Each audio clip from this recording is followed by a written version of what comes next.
ikaw ang kapanalangin ni nasod sa Pilipinas ug tibukan. Aniya kami karong Ginoo magapaminaw sa imong buot pasabot, sa imong mga tingog Ginoo aron kini among tumanon ug sundon. Salamat Lord sa pagbaton aling tanan among ibalik sa tugyan pinagi sa ngalan ni Jesus. Amen. Amen. Praise God. Praise the Lord. Amen. Kalaygon ng Diyos. Sa kanunay, siya nagapahinumdum kanato. O bitaw na ningon ang pulong sa Ginoo sa Hebro, ayaw ninyo biyai ang panagtigong nga mao ka na ang pagdasig sa usa ug usa, labi na nga ang Ginoo hapit na mubalik. Muna ka na inyong mga kauban, kung tawag na sila sa inyo, ayaw na mga tuta, ayaw kahadlo kay natay Diyos. Amen. Ayaw pagpakita nga maluya ka. Ayaw ipa-discourage. Muna hinungdan nga din kita maluya kay nga naman. Sige tagpaminaw ang mga tao nga din walay pagturo sa Ginoo og maluya ko. Kita ninitag na ang Ginoo nagatag ka nato kusog. Muna gikinanglan nato ang atong kusog. Ang Ginoo nato matinud-anon. Gadiin siya maghatag ka nato og kusog sa kanunay. Muna ningon ang Ginoo.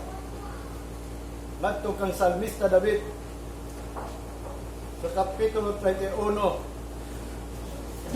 Psalms 31, 23 and 24. O love the Lord, all ye saints, for the Lord preserve the faithful and plentifully rewarded the proud doer.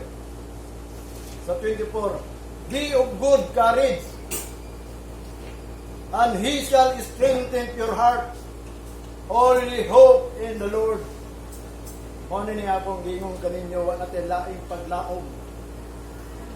Ang atong paglaom, ang atong lang Ginoo. Pagkikaingon ko na kaninyo,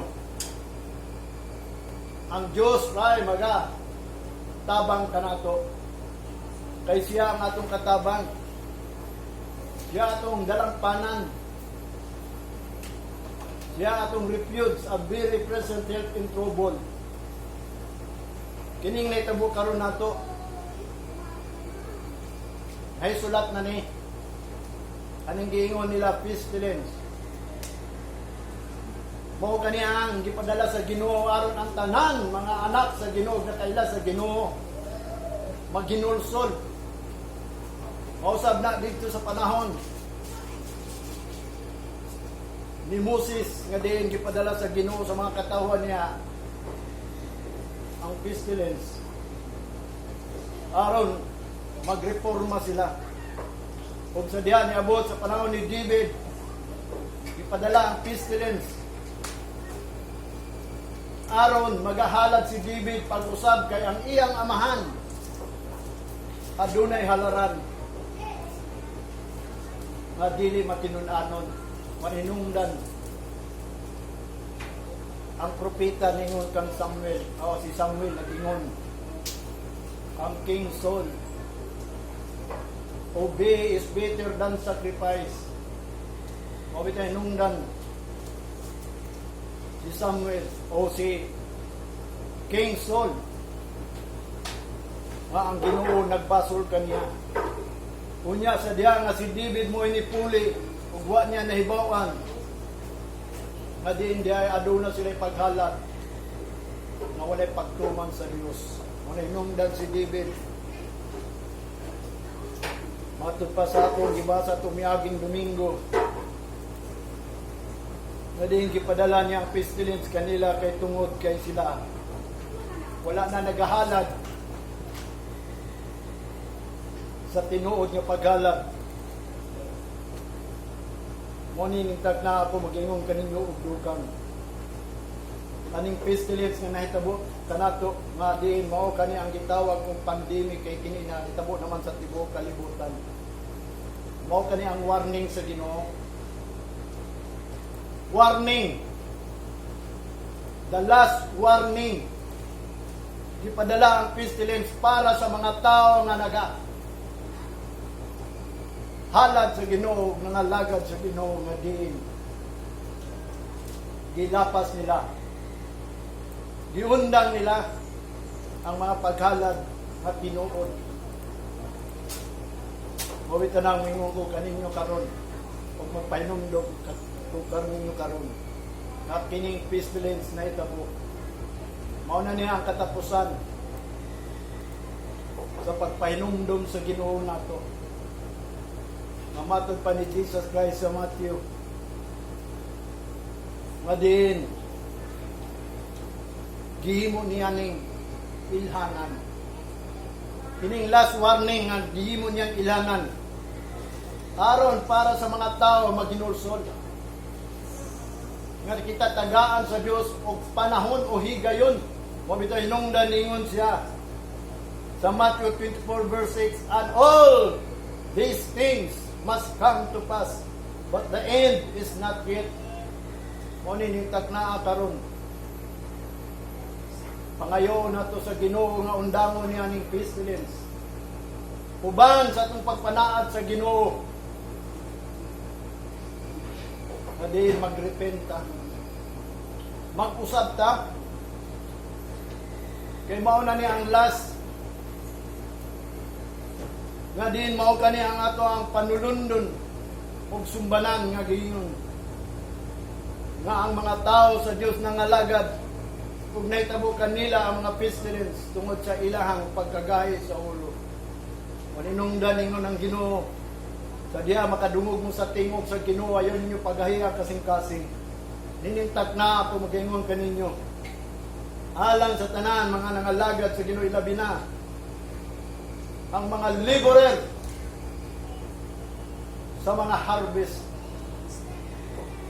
magbubuhat nga nagabantay sa alanihon.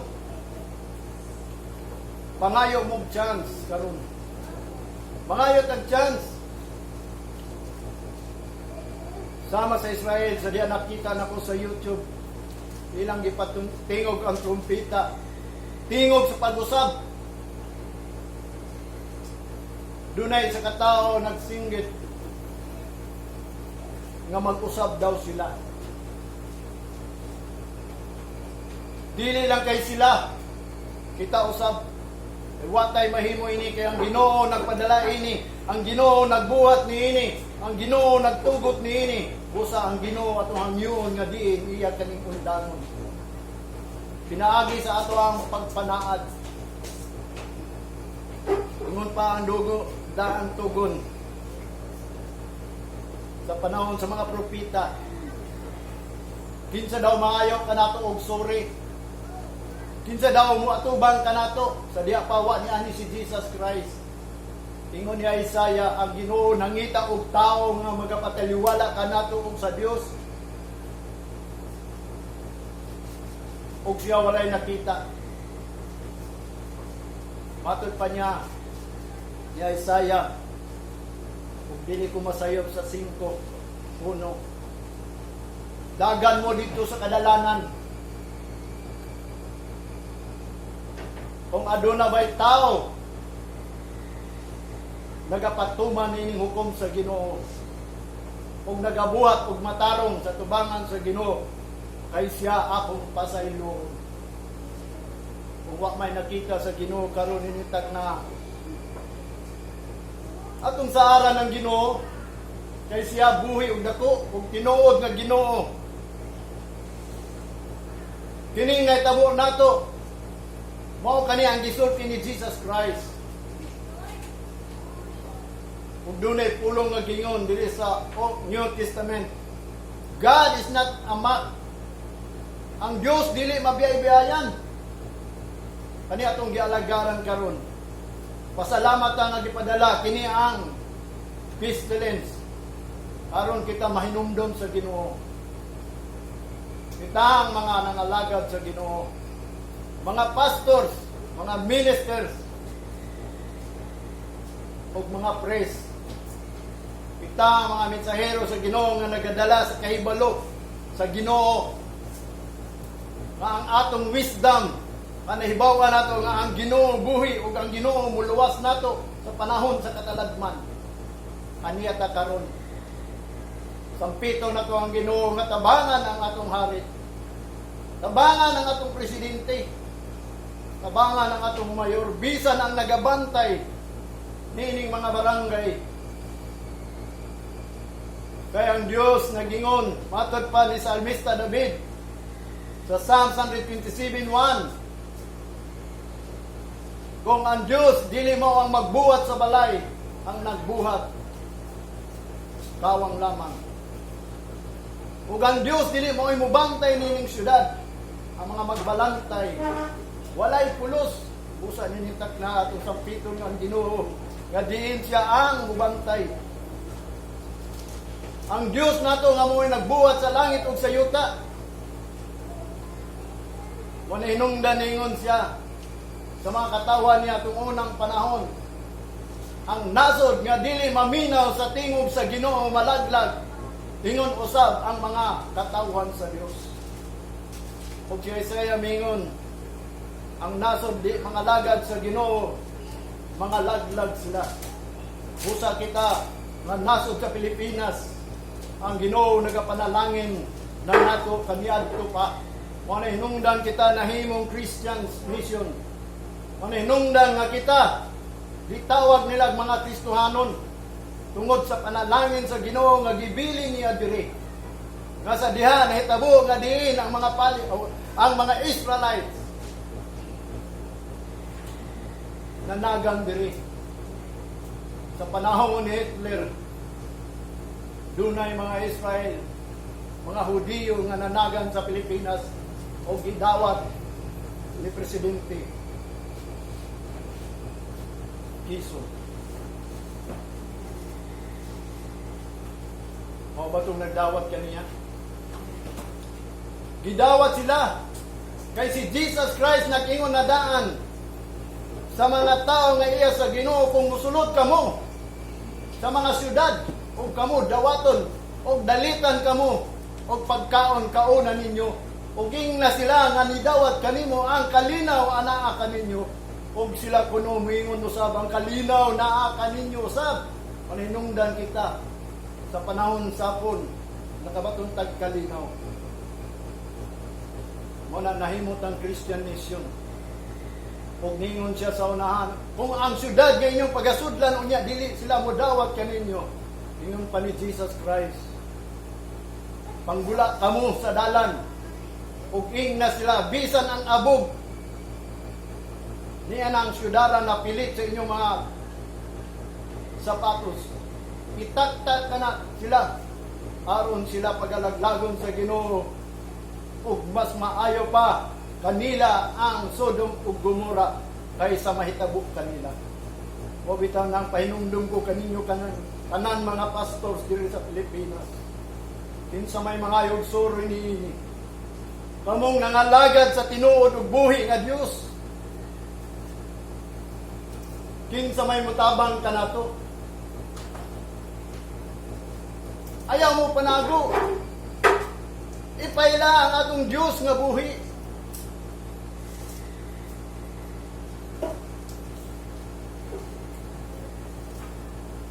Ayaw itugot nga diin ang propesiya sa Ginoo mahitabo, nga diin kita wa day labot sa pagpangalagad sa Ginoo. Wa bitaw hinungdan hinitak na aniya ka sa balay sa Ginoo, kay maura kini ang balay sa Ginoo nga giingon ni Salmista David sa 91, kinsa katong nagapuyo sa sikrito nga lugar, ubos siya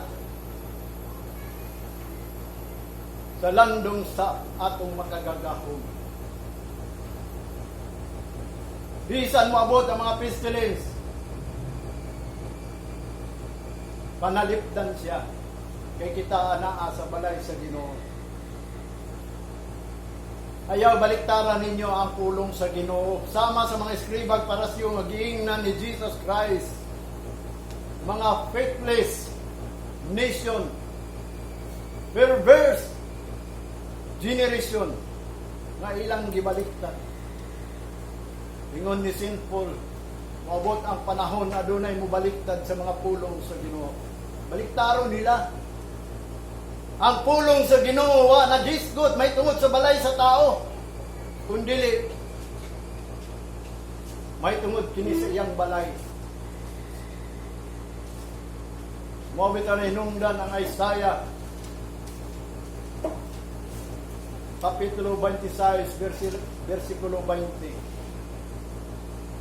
Ningon siya sa mga katawhan, umari kamo kanako mga katawhan sa Dios. Sulod mo sa lawak o sa balay, o siradin ninyo ang balay. Puportahan kay ang Ginoo nagagula sa iyang lugar aron pagsilot sa mga tao. Madiin. Ikalikot-kot lang sa Diyos. Busa ning na ako mag-challenge kaninyo. Ako mag-hagit kaninyo. Ayaw mo kahadlok.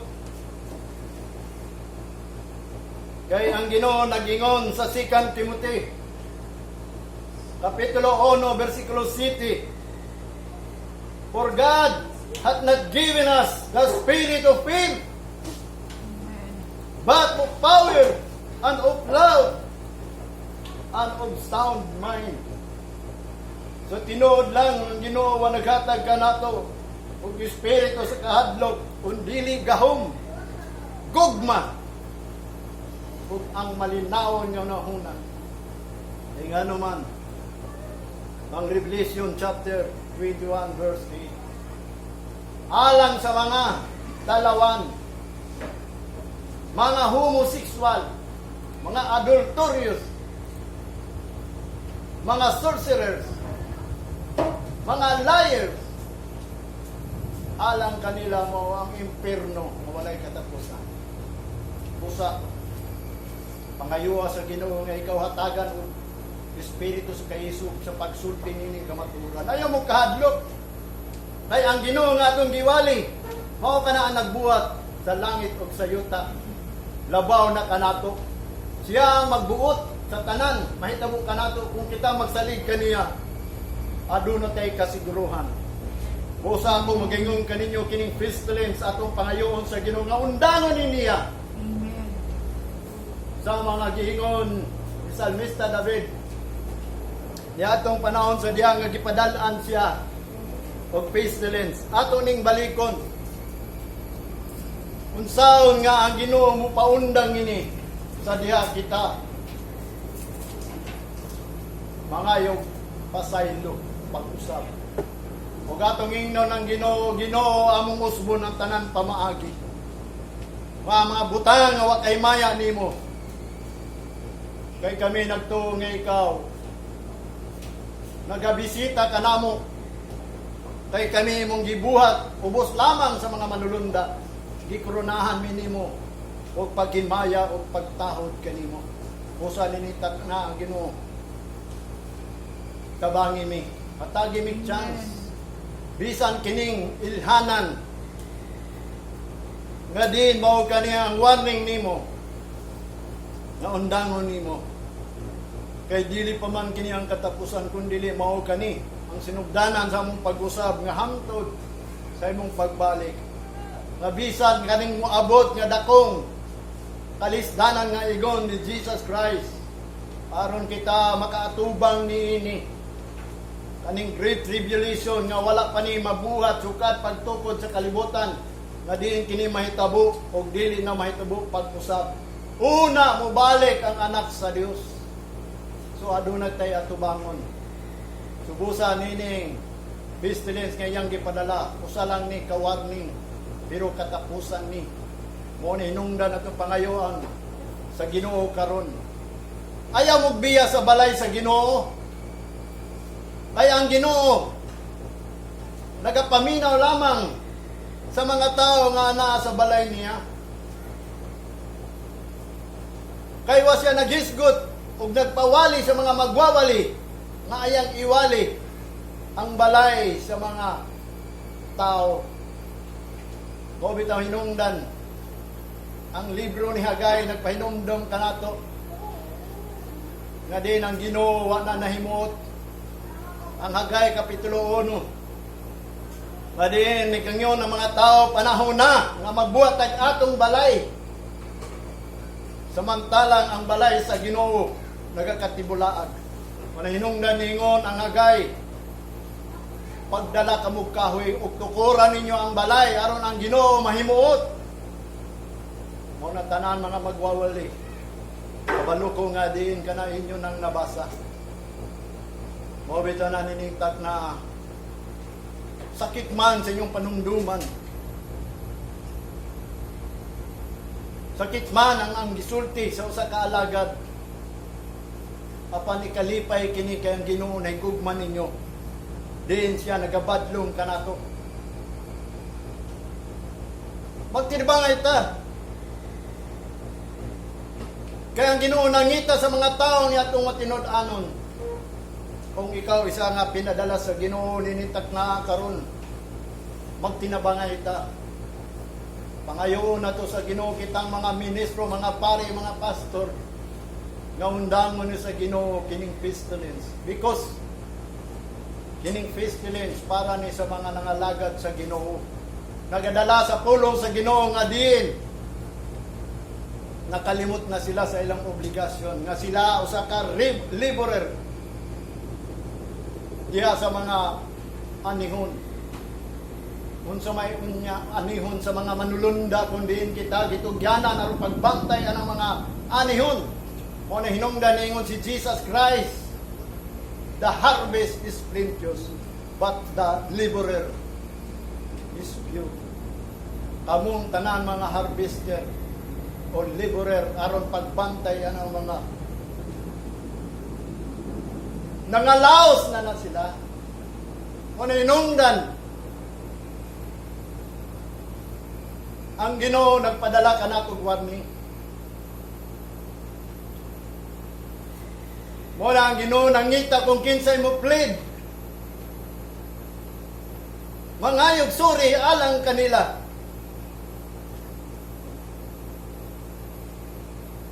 Aron di laglagon ang mga katauhan. Bisan ka nato, nangita ang Ginoo, nainumdum ba mo sa iyang gibuhat sa Sodom and Gomorrah?